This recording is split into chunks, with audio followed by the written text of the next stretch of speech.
ጋዜጠኛው ሶፎንያስ ሰቅጣጭ የሚባል መረጃ እያጋለጠ ይገኛል። የናቴ ተለየ ስንት አርቲስት ላውጣን ይስማቸው ስንት ሚኒስትር አለ። በምን ሂሳብ ነው ይቺ ሴት የዘመኑ አስቴር ልትባል የበቃችሁ? አንቺ የዘመኑ አስቴር ነሽ። አንተ በሷ በኩል የሚያልፍል መርዶክዮስ ነህ። ማፈሩ ከኛ ነው እንዴ? እኔ እናት ኢየሱስ እግዚአብሔር ልጅ በተባለበት ልክ አንቺ እግዚአብሔር ልጅ ነሽ። ጤናማ ወንጌል አማኝ ይህንን ትምህርት ሊያምነው አይችልም። እስኪ ተናገሩ፣ ውሸት ነው ብላችሁ ትክዱት ይሆን? ሰዎች ድሮ በእግራቸው ሲሄዱ የነበራቸውን ቅንነት ጫማ ሲለብሱ አጡ። ዮናታን አክሊሉ እዚህ ጋራ ግን ተሳስተዋል ብዬ አስባለሁ። ሾካካ መንፈስ አለ እዚህ ሀገር። መዝሙር ድሮ ቀረ፣ ራስህ ነህ ድሮ የቀረው። የዚህን ልጅ ብርታት እኔ ራሴ ነግራችኋለሁ። ያበለ በረከት አምላክ ነው ያለውን ያኖራል። አላቅም እኔ እንዴት እንደሚያኖር ጎልብኛ ያውቃል። በኢየሱስ ስም እኔም ይሄን ነው እኮ የምለው። አትደግ ወደ እንደዚህ አይነት አርነት፣ ይሄ ባርነት። አጥጡ አትስፈኑ ተብሎ ተጽፏል።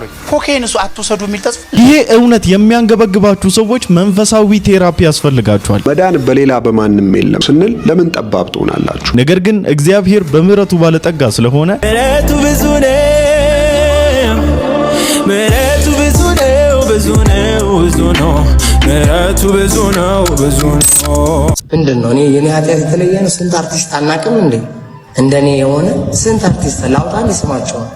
ያው እንደኔ የሆነ ሲል ገብቷቸዋል። አንተዋወቅም እንዴ? ተው እንጂ ስንት ሚኒስትር አለ፣ ስንት ባለሀብት አለ እንዴ? ተው እንጂ ልታወቃለን። እውነቴን ነው ብላችሁ ፍራቻን ይወረረኝ ማለት ሚኒስቴሮች አሉ አለ፣ በጣም ብዙ አርቲስቶች አሉ አለ፣ እንተዋወቃለን አለ፣ ስም ልጥቀስ እንዴ አለ። እኔ አሁን ግራ እየገባኝ ያለው አሁን ኢትዮጵያ ውስጥ ያለው ነገር ምንድነው? ብዙ ሰው ይነሳና እንተዋወቃለን አውቃችኋለሁ ምናምን ይላል እንጂ ጥቆማ አይሰጥም ወይም ስም አይጠቅስም። ምንድነው እሺ ጋራንቲያችን ምንድነው ታዲያ? እሺ ነገ ዋስትናችን ምንድነው እንዴ? ማን አታክ እንደሚያደርገን በምን እናውቃለን? ማን ቤታችን መሰስ ብሎ እንደሚገባ አናውቅም ማለት ነው። ስለዚህ በመሃላችን መፈራራት እንደ ጉድ እንዲመጣ ያደረጉ ነው ማለት ነው። ከዚህ ሰው ንግግር የተረዳሁት ነገር ቢኖር ነገሩ እንደ ጉድ እንደተሰራጨ ነው። ስሙን መጥቀስ አልችልም ታውቃላችሁ፣ ምናምን ይከለክለናል። ከታች እስከ ላይ ይይዘውታል ማለት ነው ፖዚሽኑ። እኔ አንድ ላስተላልፍላችሁ የምችለውና አንድ ልናገር የምችለው መልእክት ቢኖር ቤተሰቦች ልጆቻችሁን ጠብቁ፣ የልጆቻችሁን መዋያ ጠብቁ። ወጣቶች የምትውሉበትን ቦታ አብራችሁ ህብረት የምታደርጉትን ሰው ለይታችሁ ልታውቁ ይገባል። አንለስ አዘርዋይስ ግን አደጋ ውስጥ ነን። በቃ ማን አታክ እንደሚያደርገን፣ ምን እንደሚፈጠርብን፣ ምን ሀፕን እንደሚያደርግብን፣ ምን ቤታችን ውስጥ እንደሚገባ፣ ምን ልጆችን እንደሚያጠቃ፣ ምን ታናናሽ ወንድሞቻችንን፣ ታላላቅ ወንድሞቻችንን፣ እህቶቻችንን ምን አታክ እንደሚያደርጋቸው አናውቅም ስለሆነ ማለት ነው። የዚህ ፕሮግራም የክቡር ስፖንሰር ቴምር ፕሮፐርቲ። በእርግጠኝነት አብዛኛው ነዋሪ የአዋሬ ትዝታ አለበት። አዋሬ ዛሬም ከትላንቱ ይበልጥ አሸብርቃለች። ድርጅታችን ቴምር ሪል ስቴት ደግሞ በሰዎች ይሁንታና ፍላጎት ከባለ 1 እስከ ባለ 3 መኝታ አፓርትመንቶችን ወይንም ከ121 እስከ 127 ካሬ አፓርታማዎችን አቀርበንልዎታል። ያውም በአንዴ ለሚከፍሉ ደንበኞቻችን የ30 በመቶ ልዩ ቅናሽ አድርገን በግንባታ መሰረት ለምትከፍሉ ቅድመ ክፍያ 20 በመቶ ብቻ በመክፈል መግዛት ይችላሉ። እኛን ከሌሎቹ የሚለየን ከተዋዋሉ በኋላ ምንም አይነት ጭማሪ የማንጨምር በመሆኑ ነው። ይህንን ስንለዎት ደግሞ በቃል ብቻ አይደለም በግልጽም ውላችን ላይ የተቀመጠ ነው። ልብ ይበሉ። ባህር ማዶ ለምትኖሩ ህጋዊ ወኪል ከሌሎት ያሉበት ድረስ በዲኤችኤል እንልካለን። ቴምር ፕሮፐርቲ። እግዚአብሔር ምሮኛልና ባይዘው ፓስተር ኪያ ነው መስኩኝ። ፓስተር ኪያ ማለት የቦርን አጌን ዋና ዳይሬክተር ነች። ቦርን አጌን ቻሪቲ ኦርጋናይዜሽን አለ ወደዚህ ወዴት አካባቢ ነው ያለው? አዜካ አረዝ ቻሪቲ ያለው የተካ የከንጨ የካኮተቢ አካባቢ ቦርን አጌን የሚባል ከተመሰረቱ ወደ 11 ዓመታቸው ነው። እነሱ ጋር ምን ላይቭ ላይ ነኝ። ጋርዴ መጣ በጣም ከባድ ሲቹዌሽን ውስጥ እንዳለ ይህ ሰው ግልጽ ነው። ኢቭን ወደ ሚዲያ ወጥቶ እንዲናገር እንኳን የሚፈለግበት አይነት ሁኔታ ላይ ያለ አይመስለኝም። እና ባልተረጋገጠ ነገር እኔም ረገጥ አድርጌ ነገሩ ላይ ማውራት አልፈልግም። ነገር ግን ከንግግሩ መሃል የገባኝ ነገር ቢኖር እኛ መጠንቀቅ እንዳለብንና ውሎ አዳራችንን ማሳመር እንዳለብንና በተቻለን መጠን ከአምላካችን ጋር አታችድ መሆን እንዳለብንና እግዚአብሔር እንዲጠብቀን ዴይ ቱ ዴይ መጸለይ እንዳለብን ብቻ ነው የተረዳሁት። በጣም ነው ጄነሬሽኑ ኩክ እየተደረገ ያለው፣ በሚገርም ፍጥነት ነው ኩክ እየተደረገ ያለውና ጥንቃቄ እንድታደርጉ ከወዲሁ ላሳስባችሁ እወዳለሁ። አንቺ የዘመኑ አስቴር ነሽ። ተደብቀሽ እግዚአብሔር ሞገስን አላብሶሽ እግዚአብሔር ጊዜን ጠብቆ ያወጣሽ አስቴር ነሽ። ይቺ ልጅ ህፃን ናት፣ ሴት ናት፣ ቲኔጅ ናት። ሶ ባዲ እሺ መርዶክዮስ በሷ አስታከህ የዘመናችን አስቴር ነሽ። የአስቴርን ታሪክ ታውቀዋለህ። አገልጋይ ነህ፣ የመጽሐፍ ቅዱስ አስተማሪ ነህና አንተ በሷ በኩል የሚያልፍልህ መርዶክዮስ ነህ። በዘመናችን አስቴር የሚያልፍልህ መርዶክዮስ ነህ። እንደ ዓላማ ይሄ ተመችቶኛል። ድህነት፣ ጭቆና ምናምን ያሰቃያት ልጅ አትመስልም። ባለችበት ስፍራ ባለችበት አካባቢ ደስተኛ የሆነች ህፃን ናት። ለምንድን ነው እንደ ህፃን እንድትኖር እድሉን ማንሰጣት? የሆነ ልጅ ቆንጆ ልጅ ስለሆነች ናቹራል ቢዩቲን ወደ ሚዲያ አወጣ። መርጣ ያወጣች አይመስለኝም። መርጦ ያወጡት ልጆችን እያያችኋቸው ነው። ለቢዝነስ ነው። ይኸውላችሁ በልጅነት በህፃንነት ሚዲያ ላይ የመጡ ልጆች ኢፌክት ልጅን ፕሮቴክት እያደረገ አይደለም። ልጆች ላልተገባ ነገር እየተጋለጡ ነው። ስትበላሽ ስትጣፋ የሆነ ነገር ጋር ስትደርስ የሚያድናት ሰው የለም። አሁን ለምን በልጅቷ ስም እንነግዳለን? በቃ እቺ ልጅ ቤተሰብ ገንዘብ አይመስለኝም የሚያስፈልጋት። እውነቱን ለመናገር በቃ ከሚዲያ የራቀ ትኖር የነበረው ኖርማል ህይወት ነው የሚያስፈልጋት። ለምንድን ነው ህይወቷን የምትወስዱባት? ደግሞ አለ እንጂ አንዳንዱ አሁን እንደው በቃ አብነት ጋር ደረሰ ከንቲባ ቢሮ ምናምን ኦሮቶ እንደው በቃ አከበርካት አንተ ባንተ ቤት አስቴርን የወርቁን ዘንግ ልታዘረጋላት ማለት ነው። በኢየሱስ ክርስቶስ አረ በጌታ በእግዚአብሔር ተባረክ። ያው በጌታ በኢየሱስ ይሄ እኮ በጣም ዲስጋስቲንግ ነገር ነው። አስቴር የአስቴርን ታሪክ እናውቃለን። በቃ ማለት የንጉስ ሚስት የሆነች ምናምን። እሺ ለየትኛው ንጉስ ልትድራት ነው? ለሰባተኛው ንጉስ አልገባኝም። የእውነቴን ነው ብላችሁ ሶሻል ሚዲያ ላይ በዚች በቆንጅየዋ ልጅ ዙሪያ በተነሱ ሐሳቦች ላይ ከተሰጡ ሐሳቦች the most amazing የሚባለው ሐሳብ የዚች ነው። ለቺን ቲክታከር ማናት ፊዮና ምናምን የምትባለውን ቲክታከር ታቋት ከሆነ ከምናምን ከ3 ከ4 ምናምን አመት በፊት ወደ ቲክታክ ስትመጣ በጣም ክሎዝ አፕ ቪዲዮ ትቀርጽና ጥርሷ አካባቢ የነበረው ነገር በጣም የብዙዎች መነጋገሪያ እንደሆነና ውበቷ ምናምን መነጋገሪያ እንደነበረ አውቃለሁ። እያለች ከሰዎች ጋር ኮላብሬት እንድታደርግ እድል ተመቻቸላት፣ ከሰው ጋር መገናኛ ከዛ በኋላ ባልጠበቅነው መንገድ ሁሉ የኢትዮጵያን ሕዝብ ስታሳዝን እንደ ልጅ አያደርጋትም። በጣም ባይዘዌ በባች እንኳን ከኛ በታች እንደሆነች በጣም እርግጠኛ ሆኜ ነው የምነግራችሁ። የሆነች ገና ከኛም በታች እንደሆነችና ያለ ጊዜው ሚዲያን ኮንትሮል ማድረግ በማትችልበትና የሰውን ወጀብ የሰውን አድናቆት ኮንትሮል ማድረግ በማትችልበት አቅሟ ወደ ሚዲያ እንድትመጣ ገፋፋቿትና ወደ ሚዲያ ስትመጣ ግን አላስፈላጊ ነገር ውስጥ አላስፈላጊ ምትለብሰውን አለባበስ እስቲ አሁን ይዩት፣ ካልተገላለጠች እምብርቷን ካላሳየች ምን ካልሆነች ካልደነሰች ካልተወዛወዘች በቃ ይሄ ሁሉ ነገር ያመጣው ሚዲያ ላይ ያለ ጊዜዋ እንድትወጣ አድርጎ ማኒፑሌት በዛ መልኩ ተደረገችና ይቺም ልጅ ጣፈንተዋ እንደዛ እንዳይሆን እፈራለሁ። ሰዎች ድሮ በእግራቸው ሲሄዱ የነበራቸውን ቅንነት ጫማ ሲለብሱ አጡት። መኪና ሲይዙ ደግሞ ሰው ራሱ ከመኪና በታች ሆነባቸው። ቆርቆሮ ይሻላል ከሰው ወደዛ ደረጃ አደግ። ስለዚህ ሰዎችን ለማነጋገር መጀመሪያ ያላቸውን ነገር ማየት እንፈልጋለን። ሰዎቹ መጀመሪያ የመኪና ቁልፋቸውን ጭንቅላታችን ላይ ያሽከረክራሉ። ከዛ በኋላ እኛ ዙሮብን ፌንት ስንነቅል የሚፈልጉትን ነገር ያጎርሱናል። ግን የቱ ጋር ነው የሳት ነው? የቱ ጋር ነው የተበላሸ ነው? የቱ ጋር ነው ይሄ ሁሉ ነገር የመጣው? እኔ እናንተ ጋር አንድ ወንበር ላይ ለመቀመጥ አንድ ወንበር ላይ ተቀምጬ ለማውራት ለመነጋገር የግድ ደረጃ እንፈልግ ወደ ማለት ደረጃ እያደግን እኮ ነው ያለው። ኧረ እኔ ደረጃ አይደለሁም ከፍ መለኪያሽ ምንድነው? ደረጃ ለመባባል ራሱ አንድ የተበጫጨቀ ልብስ የለበሰ ደሃ ሰው ቸርች የማይገባበት ዘመን ላይ ነው። ከልብሱ የተነሳ ካፌ ገፍትሮ ነው የሚያስወጣው። የሰው መብት ብለን ተሟገትን። የሰዎች መብት ግን ጸዳ ላሉት ሰዎች እየሆነ ለደከሙ ሰዎች ግን ወደ ኋላ ያስቀረን ሄዱ። እስቲ እናንተ እንዳጋጣሚ አንድ ሰው ጌታን ልቀበል ብሎ ቢመጣ መኪና ቤት የያዘ ሰው ጌታን እቀበላለሁ ብሎ ቢመጣና አንድ እግሩ ተሰነጣጥቆ አፈር የሚያስገባ ሰው ጌታን እቀበላለሁ ብሎ ቢመጣ የትኛው ደስ ይላችሁ? አንወሽ ሚዛናችን ምንድነው? የቱ ጋር ላይ የተበላሸ ነው? ምንድነው የሆነው?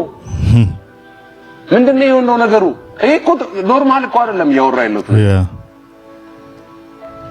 ኢየሱስ ግን ሁለቱንም ሲመለከት ከጨለማ ወደሚደንቅ ብርሃን እየመጡ ያሉ ሰዎች እንጂ የሚያየው ቦርጫሙን ዳጎስ ያለ አስራት የያዘ የከሰረውን ሰው ደግሞ የጨነቀው ግራ የገባው ቦታ ሲያጣ ነው የመጣው አይልም።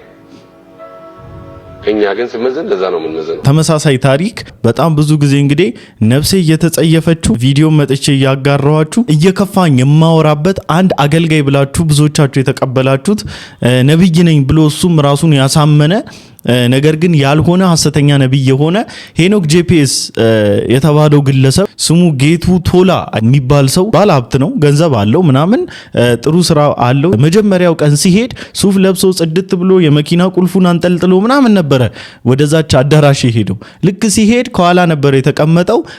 አንድ አሸር ጠጋ ብላ እዚህ ቦታ እኮ ላንተ አይሆንም ብላ ይዛው ሄዳ ፊት ለፊት አስቀመጠችኝ አለ። በቃ ይዛኝ ሄዳ ፊት ለፊት አስቀመጠችኝ። ለካሜራ የሚመችና እይታ ውስጥ ገብቶ የሆነ ባለሀብቶች ምናምን እንደሚመጡ ኢሜጅ እየሰሩ ምናምን ነገር ሌሎች ባለሀብቶችን ኢምፕረስ ለማድረግ እንዲመቻቸው ለማድረግ ማለት ነው። ቀጣዩ ጊዜ ግን ኖርማል መደበኛ ልብስ ረንደም ልብስ ነገር ያለ ሱፍ ለብሶ የመኪናውን ቁልፍ ምናምን ነገር ደብቆ እንደዛ ለብሼ ሄጄ ከኋላ ተቀመጥኩ አለ። ማንም መጥቶ ቼክ አላደረገኝም አለ። እየተሰማውና እየታየ ያለው ነገር በገንዘብ ሌቭላችን ባለን ሀብት ሌቭል ምናምን ነው መገማመት የጀመረው። ገንዘብ አምላካችሁ አይሁን። የጥፋታችሁ መንገድ ነው የሚያጸዳላችሁ። እንኳን ልጠማቶ እሱ የመራ መጠማት ማንም ነው ያጋጥማል።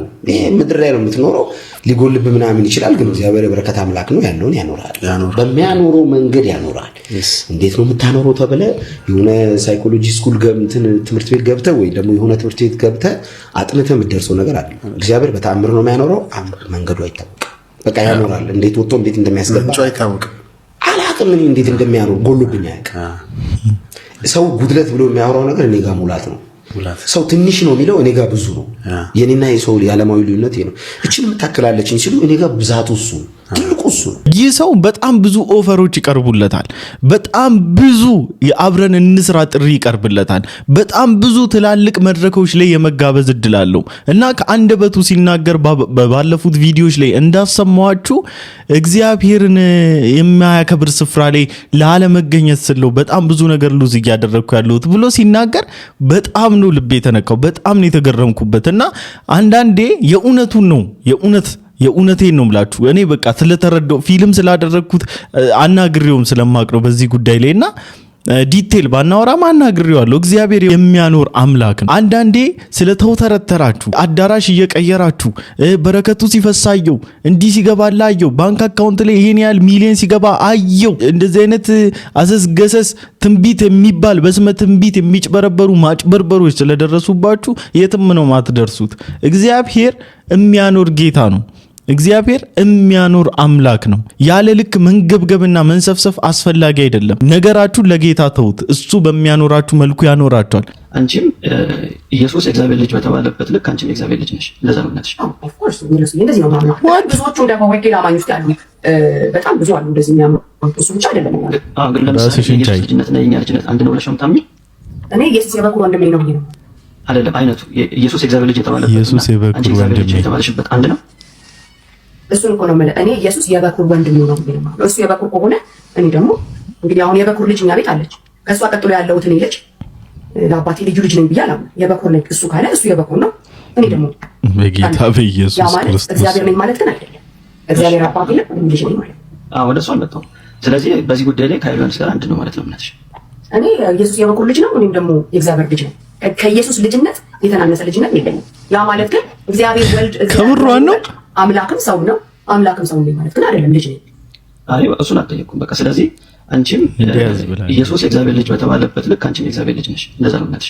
ኦፍ ኮርስ እንደዚህ ነው ማለት ነው። በጣም ብዙዎቹ ደግሞ ወንጌል አማኞች ያሉ በጣም ብዙ አሉ እንደዚህ የሚያምኑ።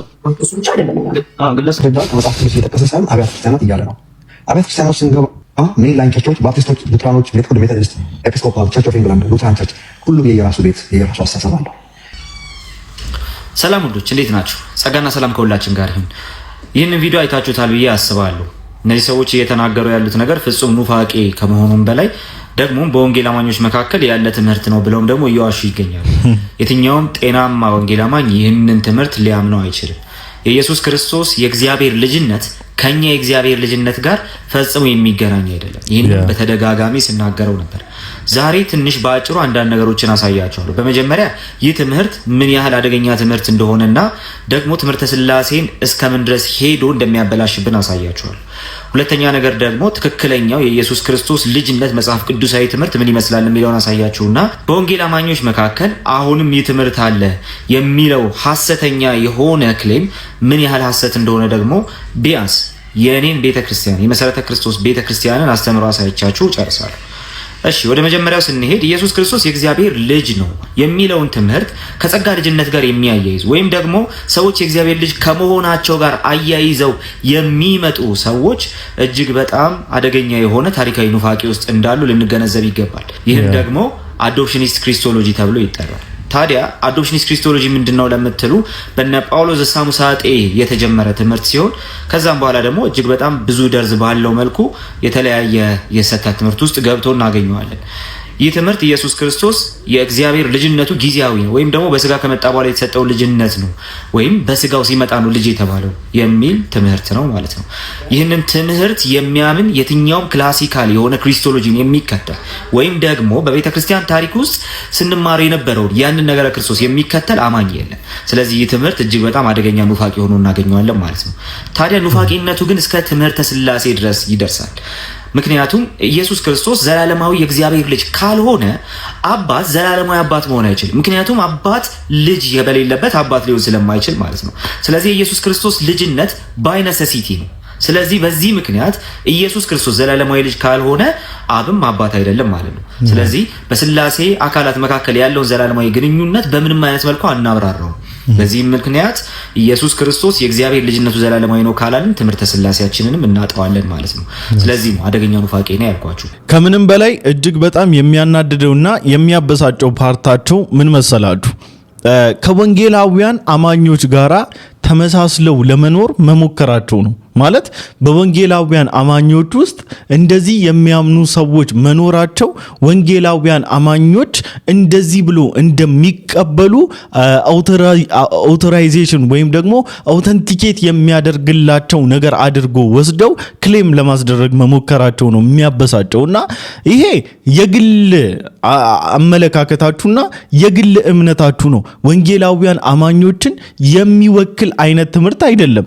ይህ የክርስቶስን ሰው መሆን አቅልሎ ማየትና የክርስቶስን ሰው መሆን ኢመንት ነገር ተራ ነገር አድርጎ ከማየት አሳንሼ የማየው ጉዳይ አይደለም። ኢየሱስ ክርስቶስ ክብሩን ዝቅ አደረገ ማለት በእናንተ ሌቭል ራሱን ዝቅ አደረገ ማለት አይደለም። ግሬት ሼም እኮ በጣም እኮ የሚያስጠላ ንግግር እኮ ነው። ማለት ሼም ሊይዝሽ ይገባል። በጣም ብዙ ወንድሞቻችን በዚህ ጉዳይ ላይ የግል ምልከታቸውና ሐሳቦቻቸውን በሶሻል ሚዲያ ላይ ያጋሩ ይገኛሉ። እናንተስ በዚህ ዙሪያ ምን አይነት ምልከታዎች አሏችሁ? ኮሜንት ሴክሽን ላይ ጻፉልኝ። አትደግ ወደ እንደዚህ አይነት አርነት። ይሄ ባርነት ነው። ለምሳሌ አዲስ ኪዳን ውስጥ ዘፈን ምን ችግር አለ? መጠጣት ምን ችግር አለ? አጠጡ አትስፈኑ ተብሎ ተጽፏል ወይ? ኮኬን እሱ አትወሰዱ የሚል ተጽፏል? ተጽፏል? ጫትስ እንዳቅሙ የሚል ተጽፏል? ምንድነው ጸጣላችሁ? የለም። የእግዚአብሔር ምስክሬ ነው፣ የለም። አያችሁ፣ አርነታችሁ ተጽፏል አልተጻፈም አይደለም። የአዲስ ኪዳንን ፍቃድ ምን እንደሚንቀሳቀስ ልንገራችሁ። አሁን ልነግራችሁ ነው። ዋው! አንደኛ ሁሉ ተፈቅዶልኛል። የማን ስሎጋን ነው? የቆሮንቶስ። ሁሉ ተፈቅዶልናል አሉ እነሱ። ጳውሎስ ሲመልስ እንደዚህ አለ፣ ሁሉ አይጠቅምም። በጌታ ኢየሱስ ምንድነው የሚጠቅምህ ነው? ልሳን ያበዛል፣ ጸሎት ያበዛል፣ አገልግሎት ያበዛል፣ ጌታን መውደድ ያበዛል። አያበዛም። ስለዚህ አይጠቅምም። እንዲህ አይነት ትግል ያለባቸው ሰዎች ዶንት ወሪ፣ ኢየሱስ ከዚህ ያወጣቸዋል። አሜን። ያውጣችሁ በጌታ በኢየሱስ። በእውቀት ትምህርት ቀርጾ ለሚሰራ ሰው ግን ቢብሊካል አይደለም። ይኸውላችሁ የኃጢአትና የሞት የሚባል የስበት ሕግ አለ። የህይወት መንፈስ ሕግ የሚባል የስበት ሕግ አለ። ሁሌ እላለሁ እኔ በአውሮፕላን ስትሄዱ አውሮፕላን ውስጥ የሚሰራ ኤሮዳይናሚክ ፎርስ አለ። የመሬት ግራቪቲ ስቦ የመሬት ስበትን ኃይል ስቦ መሬት ላይ የምታደርጉትን በሙሉ ላይ እንድታረጉ የሚያረጋችሁ መብላት አለ፣ መጠጣት አለ፣ መጓዝ አለ፣ ተመተኛት አለ። ሁሉ መሬት ላይ ያለውን አየር ላይ ያረጋል። እስቲ መስኮት ከፍተህ ተንጠልጠል፣ ሌላ ሰው ሕግ ይሰራል። ምን የሚል የሞት ሕግ ይሰራል። ሰክሰሳችን የሚተመነው ያልተደፈሩ ነገሮችን በመድፈር አይደለም፣ እግዚአብሔርን በመምሰል ነው። yes wow ፍሬያማነት የሚለው አያችሁ፣ አንድ ብርቱካን አፈራ የሚለው የራሱን አይነት ሲያፈራ ነው። የመንፈስ ፍሬ የሚለው ለዛ ነው። የኢየሱስ አይነት የህይወት ስርዓት ሲያፈራብህ ክራይስት መስላል። እግዚአብሔር ይመስገን፣ እግዚአብሔር ይመስገን። በዘመኔ እንደነዚህ አይነት አገልጋዮችን ስለማይ እግዚአብሔርን አመሰግነዋለሁኝ።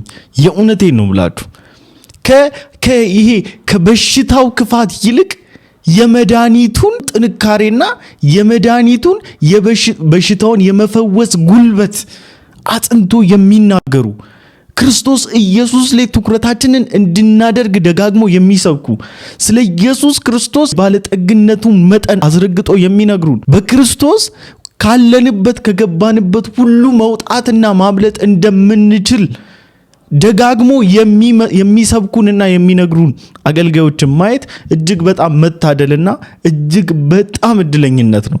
እግዚአብሔርን አመሰግነዋለሁ ስለ እንደናንተ አይነት አገልጋዮችና ሰባኪዎች። ተባረኩልን።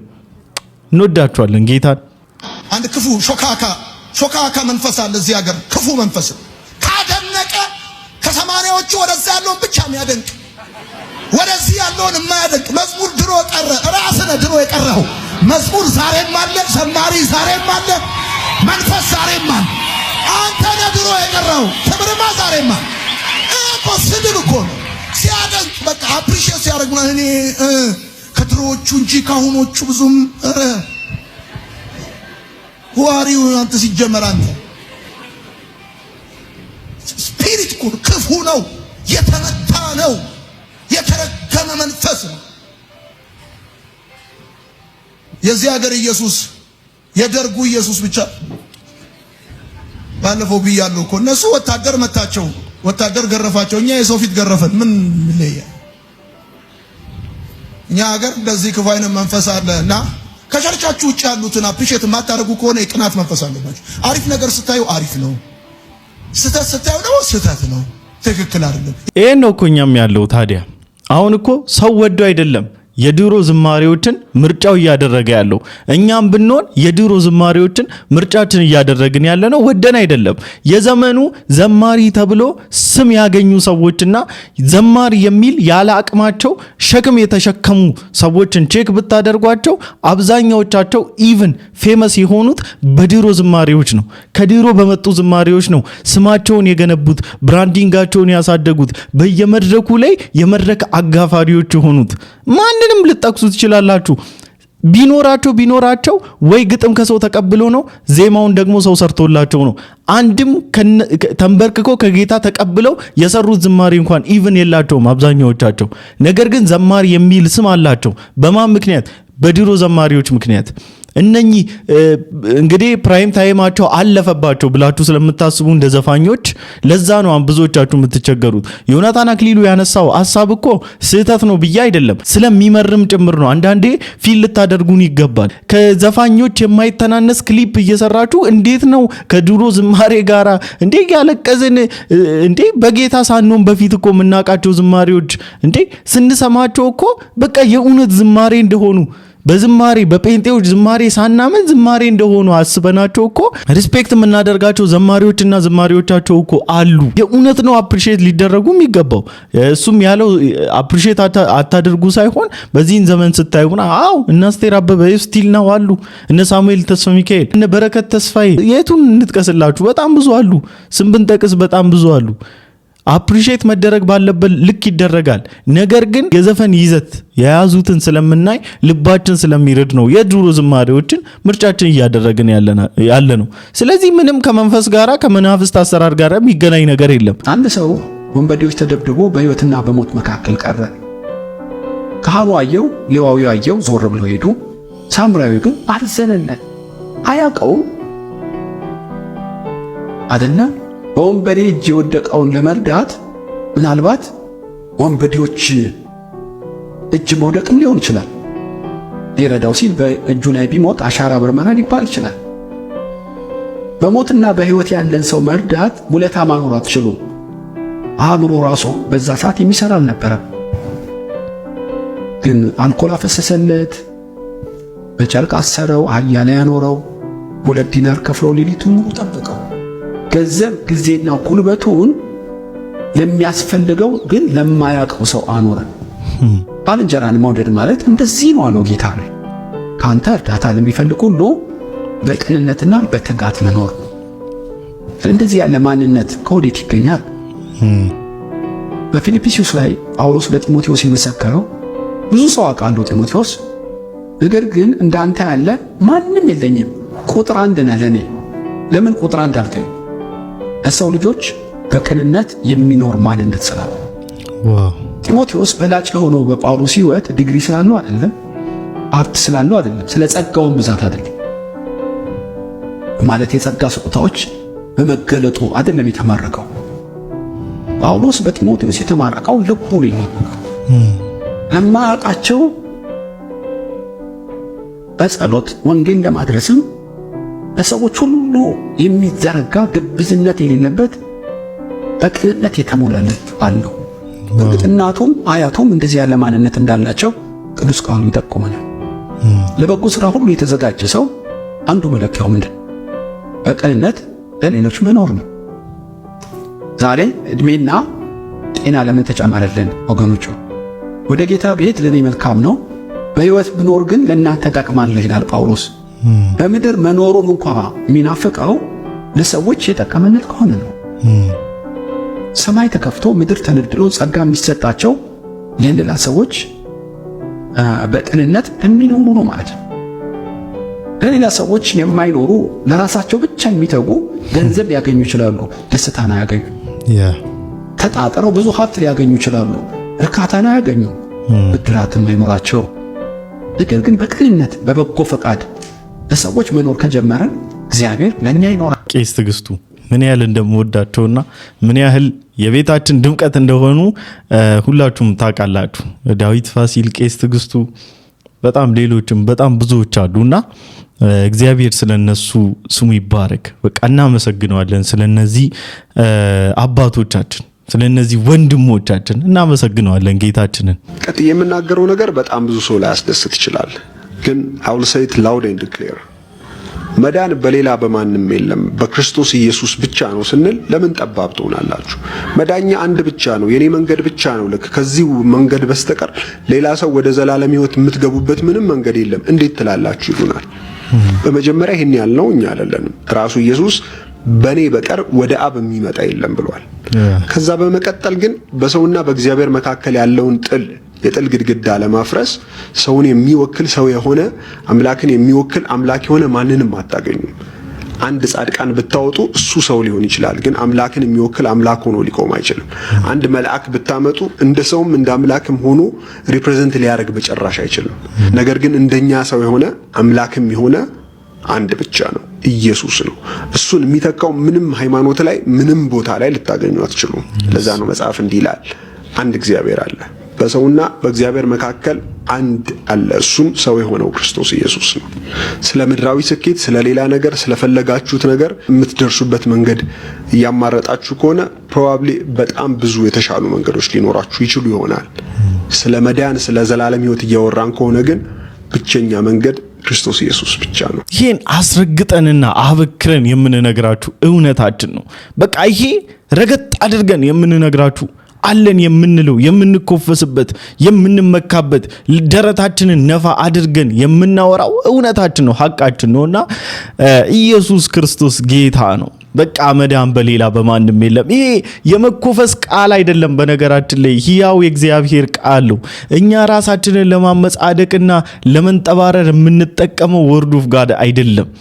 ይህ ሕያው የሆነና ታማኝ የሆነ ቃል ነው። የእግዚአብሔር እስትንፋሰ መለኮት የመሰከረለት ቃል ነውና ኢየሱስ ጌታ ነው። የምንደብቀው እውነታችን አይደለም። ልንሸሽገው የማንችል እንደብቀው እንኳን ብለን ብንል ሕይወታችን ላይ በምህረቱ ገኖ ጌታ መሆኑን የሚመሰክር ጀግና አምላካችን ነው።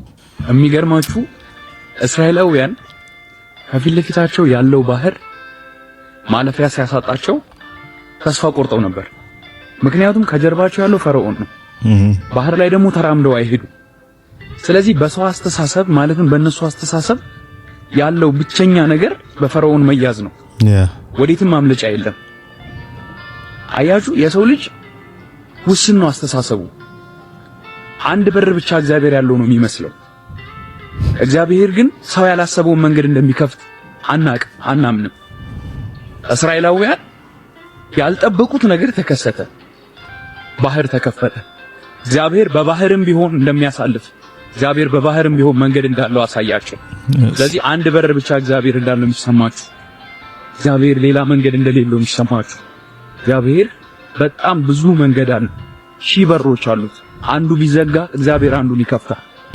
የሰው አስተሳሰብና የእግዚአብሔር አስተሳሰብ አንድ አይደለም። እግዚአብሔር ብዙ በር አለው። በአንድ በር ብቻ ተስፋ አትቁረጥ። ጌታ ኢየሱስ ክርስቶስ ዘመንህን ይባርከው። ለማንኛውም ለዛሬ ይዤላችሁ የመጣሁት ቪዲዮ ይሄን ይመስል ነበረ። ሁላችሁም እንደተማራችሁበት ቁም ነገርም እንደጨበጣችሁበት ተስፋ አደርጋለሁኝ። የዚህ ፕሮግራም የክቡር ስፖንሰር ቴምር ፕሮፐርቲስ። በእርግጠኝነት አብዛኛው ነዋሪ የአዋሬ ትዝታ አለበት። አዋሬ ዛሬም ከትላንቱ ይበልጥ አሸብርቃለች። ድርጅታችን ቴምር ሪል ስቴት ደግሞ በሰዎች ይሁንታና ፍላጎት ከባለ 1 እስከ ባለ 3 መኝታ አፓርትመንቶችን ወይንም ከ121 እስከ 127 ካሬ አፓርታማዎችን አቀርበንልዎታል። ያውም በአንዴ ለሚከፍሉ ደንበኞቻችን የ30 በመቶ ልዩ ቅናሽ አድርገን በግንባታ መሰረት ለምትከፍሉ ቅድመ ክፍያ 20 በመቶ ብቻ በመክፈል መግዛት ይችላሉ። እኛን ከሌሎቹ የሚለየን ከተዋዋሉ በኋላ ምንም አይነት ጭማሪ የማንጨምር በመሆኑ ነው። ይህንን ስንለዎት ደግሞ በቃል ብቻ አይደለም፣ በግልጽም ውላችን ላይ የተቀመጠ ነው። ልብ ይበሉ። ባህር ማዶ ለምትኖሩ ህጋዊ ወኪል ከሌሎት ያሉበት ድረስ በዲኤችኤል እንልካለን። ለቢሮና ሳይት ጉብኝት በ0955 27 7474 ይደውሉ። ቴምር ፕሮፐርቲስ። ይመጫችሁ።